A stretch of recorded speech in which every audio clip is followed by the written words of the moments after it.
There does not seem to be a lack of effort, there does seem to be a lack of uh, finishing ability on this hockey team. Good evening, everybody, and welcome back to Clear the Ice, the premium in Philadelphia Flyer post game here on the Edge of Philly Sports with your boy Matty B. As yet another frustrating snatching victory from the jaws, or defeat from the jaws of victory, all that kind of clichéness that we can talk about. Game tonight in Montreal as the Flyers went down 5-4, this time in a shootout. Now their winless streak is now to 6 games as we were creeping ever so closer to that 10-game winless streak. And tonight they found another new way to not win. Yes, they did not lose technically. They did get a point. They salvaged 2 points on this 3-game road trip out of a possible of 6 points. They get 2. Go 7-7-4 now on the season, falling 5-4 tonight in shootout fashion to the Canadiens. And right off the bat of this game, you had to get really excited. The Flyers had a 2-0 lead with 5 minutes in. They were looking crisp. Owen Tippett was looking like the next coming, and things were looking really good. But then, just as this team has done all season long, they seem to kind of not know how to play with momentum. They seem to not understand building on a lead and protecting a lead all at the same time. They went back into some prevent mode stuff and coughed up the 2-goal lead. Game was tied at 2. They are actually down in this game 3-2. Found their way back, making it 3-3, and then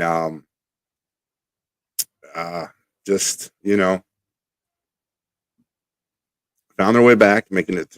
Actually, they found that they were up 2-0, 2-2, down 3-2, up 4-3, and then they coughed up a goal to Cole Caulfield with 3 seconds left in the game to get the game tied at 4. Headed into overtime, scoreless overtime, and then lost it in the shootout 5-4. And a lot to unpack here, a lot to talk about. Let's head over now and see what the coach has to say as we got some John Tortorella post game here on Clear the Ice. A lot of these recent losses, you came away saying you liked the effort, but the result obviously wasn't there. Was that your evaluation of this game, or was this one different? Oh, I thought we played hard.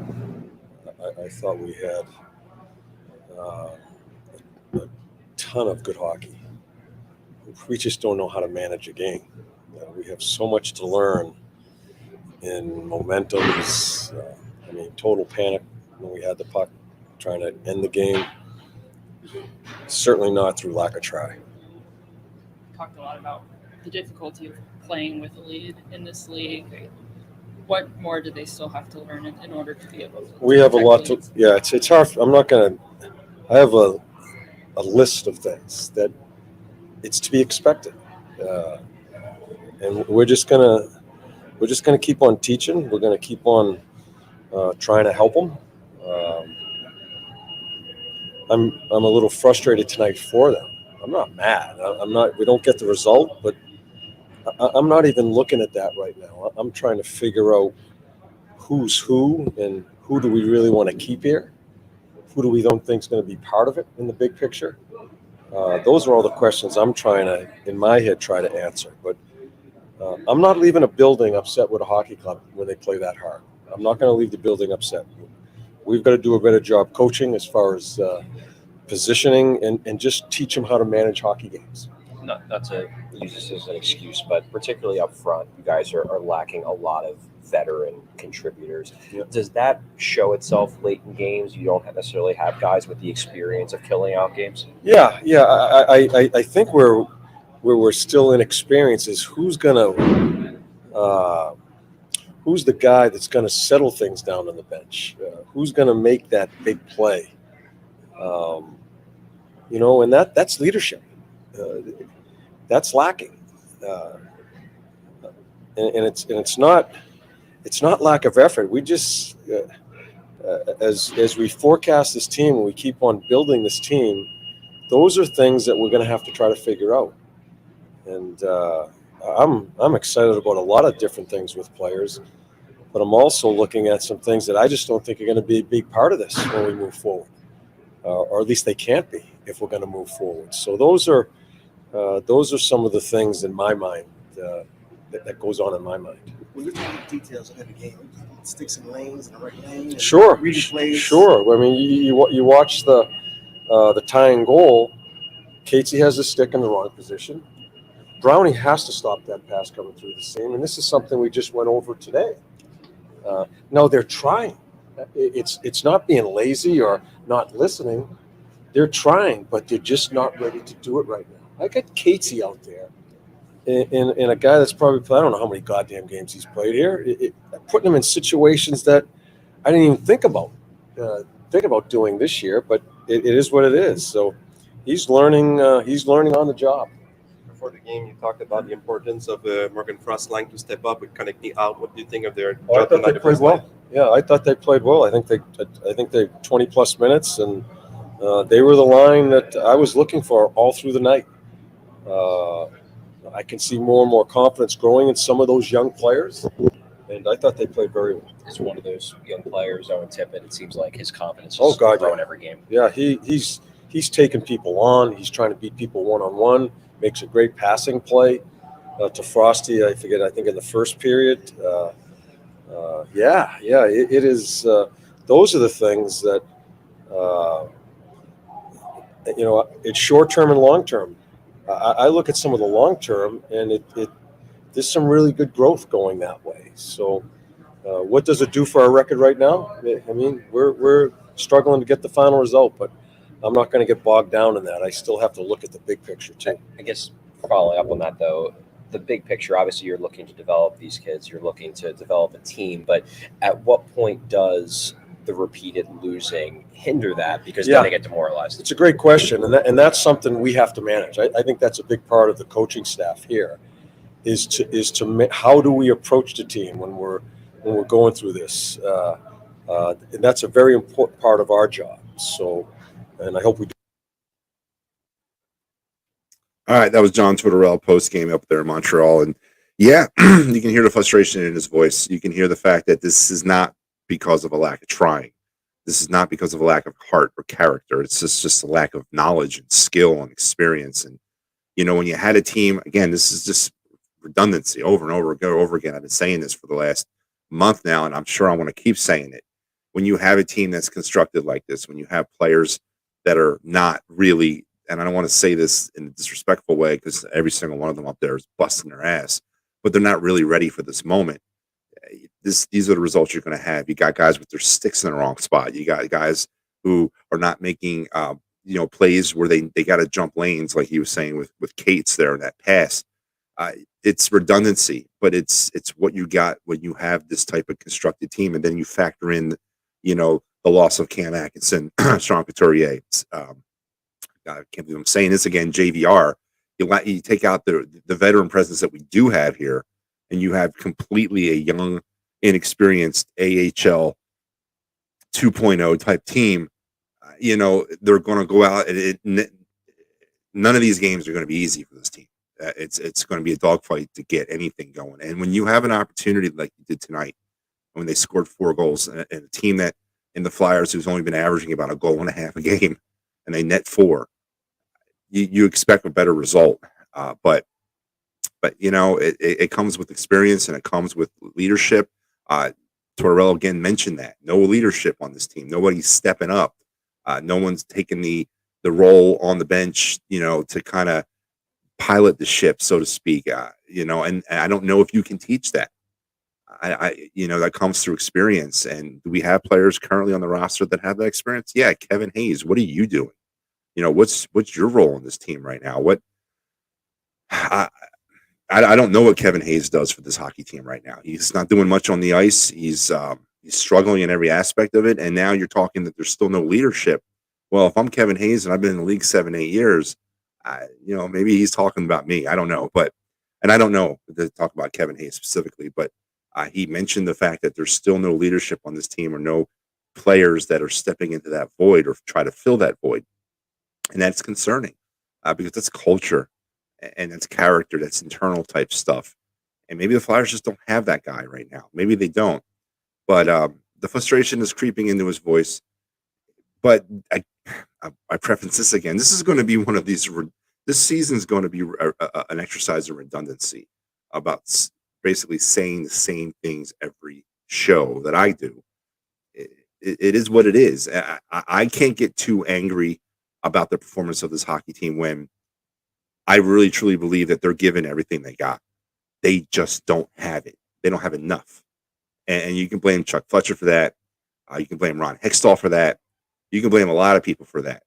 But I think what the question is on my mind, it's on a lot of Flyers fans' minds, and we got to get past this anger and bitterness that we have for the current situation. What's the way forward? I mean, how are we going to get out of this? You don't give Travis Sanheim an 8-year contract extension. That's not a rebuild move. You're committing money that you could commit somewhere else to a guy that, to be honest with you, I don't understand why they gave him that money. I really don't. I don't think Travis Sanheim's anything special. He's a bottom pairing demon that potentially on some teams he's the odd man out.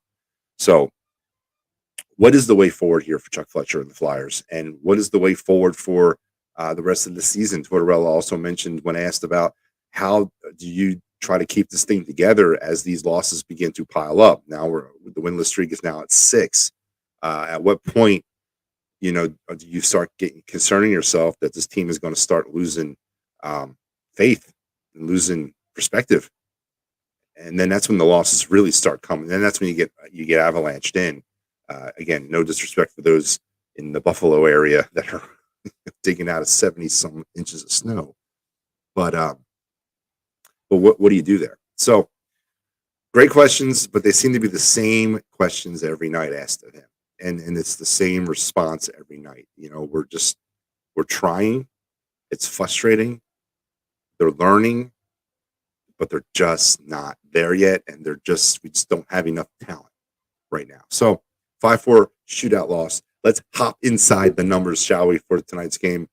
Let's talk about the scoring summary first.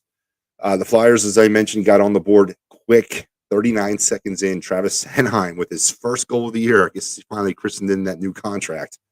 His first from Scott Lawton and Zach McEwen. Just a pretty nifty little goal. A little, he followed up a rebound, was behind the play. Nice. It was a nice goal. And then Owen Tippett, who is quickly becoming a fan favorite and quickly becoming, definitely in my eye, a part of what this team will be in the future. His 5th of the year at the 2:55 mark, assisted from Travis Sanheim, his 3rd, and Joel Farabee. 2-0 Flyers, looking good. We're not even 3 minutes in, and we have a 2-0 lead, but about a minute and some change later, Christian Dvorak would get the Canadiens on the board, his 4th from Gallagher, and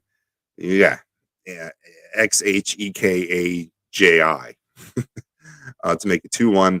And then Cole Caulfield, who had himself a game on the power play at 17:49 of the first, would tie things up at 2, his 10th of the year from Doch and Hoffman.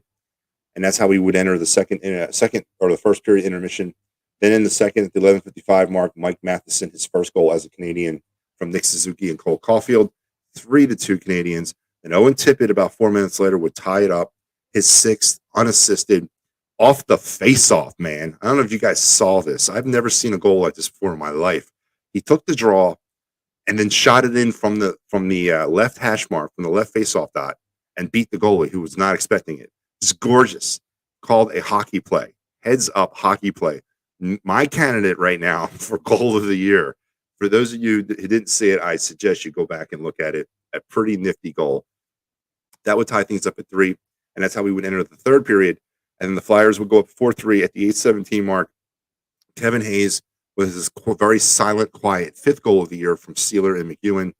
And that's how the score would remain up until 3 seconds remaining in a sequence of events that took about 35 seconds in the Flyer zone. The Canadiens pulled their goalie, and Tortorella, you heard him talk about it. We just have to know how to manage the game. We just don't know how to close out a game. They were in panic mode in that last sequence, and you definitely could see them in the zone, just all out of position, just struggling to get into a position, looking really scared. not allowing the play to come to them. They were trying to anticipate everything. It was just really, you just kind of saw it starting to evaporate right in front of your eyes. And Cole Caulfield with a goal with 3 seconds left, his 11th from Nick Suzuki and Monahan. That would tie things up at 4. We would head into overtime. There would be no scoring in the overtime. And then the goal, Nick Suzuki would score the only goal of the overtime or of the shootout as he beat Carter Hart for the game winner. There you have 5-4 Canadiens. Shootout win. Shootout loss for the Flyers. Winless streak at 6. Your stars of the night. Cole Caulfield gets your first star nods, 2 goals and assist. Owen Tippett, your number 2 star with 2 goals. And Nick Suzuki comes in at the number 3 star position with 2 assists. And then the Flyer road trip is over, mercifully over, as they return home Monday night against the Calgary Flames. As I mentioned, a 3-game road trip where they could have gotten 6 points. They come out of it with 2. And the winless streak continues now at 6. So a little bit more inside of the numbers. Let's talk about some numbers as well. Flyers were outshot tonight, 29-32. On the season now, the Flyers have 525 shots for, and they are against 613. So they are closing the gap, and they've done their due diligence in that. This is the second straight game that they've been outshot, but they're coming off of a 4-game stretch where they outshot their opponents, and they're being outshot by a margin of about 3 over the last 2 games. So they definitely seem to have stabilized that. On the power play tonight, the Flyers, a putrid 0 for 4. They were 1 for 3 shorthanded, gave up a power play goal. As I mentioned in the scoring recap, the Flyers are now on the season 10 for 60 on the power play. And that's good for 16% accuracy. The Flyers did commit 4 total penalties tonight, as well as the Canadiens. And that's it, folks. That's how you get 5-4. Shootout loss to the Montreal Canadiens. Drop the Flyers 7-4 as they will come home against the Calgary Flames on Monday. And start a week where they'll see Calgary, Washington, and then the possibly the best game of the year, the Black Friday matinee. This year is against Pittsburgh. So it's going to be an interesting week of hockey as the Flyers return home for the Thanksgiving holiday. Hopefully to better results than they had when they were on the road. This now takes us to the part of the show, the Connor Bednar check-in part. That's right, folks. The young man from the Regina Pats is now 22 games through his WHL season, 19 goals, 28 assists, 47 points, 30 penalty minutes, and his plus-minus has dropped a little bit down to 7. It was not even that long ago, like maybe a week ago, it was up to 13. Now it's dropped a little bit to 7. It's quite a significant drop, if you ask me. But that could be indicative of the team, not necessarily him. But Connor Bednar continuing to show why he will be that number 1 draft pick, and that why so many teams are lining up, literally, to enlist the services of that young man, as he could be potentially a franchise changer for somebody next season. Hopefully, and I know this doesn't sound so encouraging, but hopefully the Flyers find themselves in that position at the end of the season. And, it's not even a quarter of the way through. And we're already talking about that. But 5-4 overtime, or shootout loss.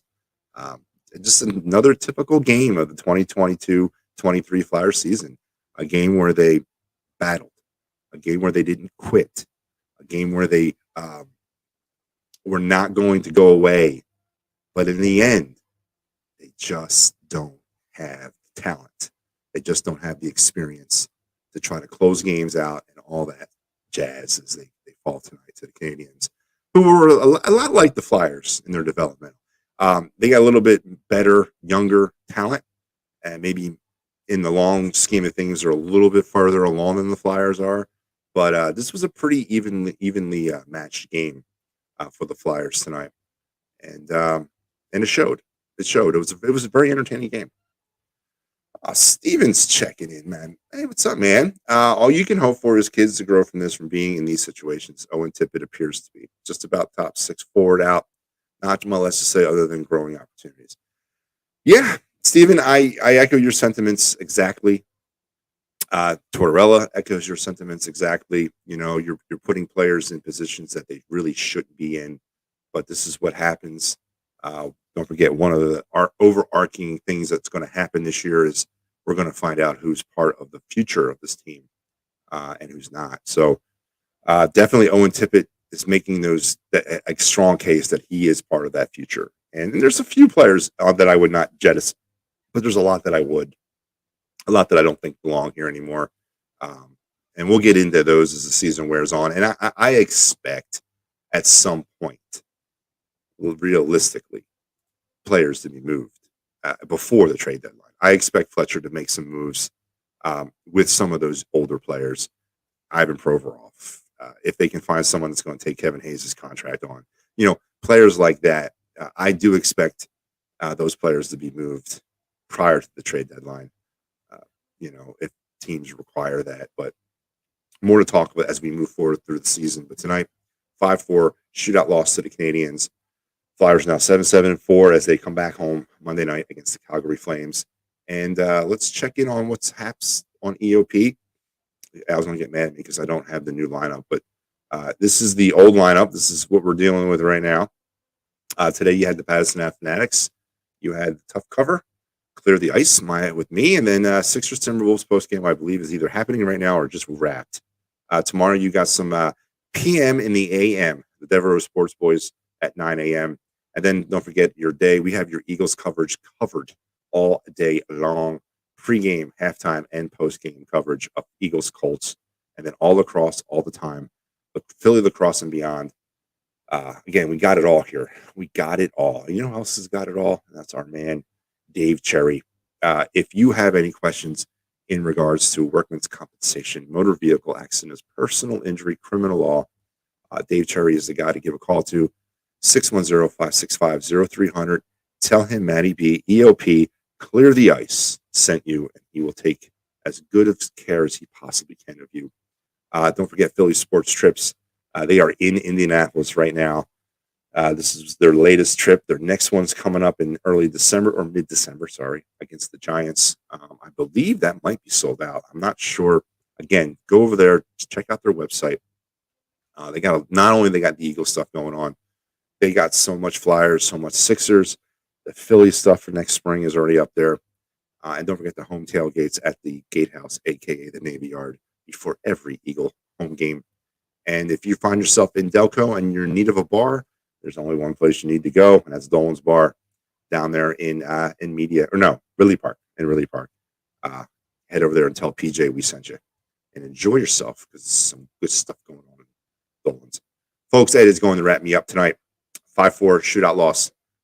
Got to keep the faith, right? We got to keep the faith. We got to understand what the overarching results of the season are. But I think it's time now that we, wrap around our heads or embrace the fact that this is what this team is, And I don't know if there's anybody out there that still kind of is holding on to that early season rise, so to speak. But when you're a team that's once again, constructed the way we are, dealing with some of the long-term injuries that we're dealing with, and then also dealing with the short-term injuries that we seem to get every night, this is the type of game you're going to have.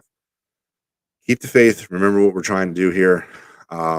Another competitive game where the Flyers were in, but they're just not able to figure out how to finish or how to game manage as they let this one get away from them.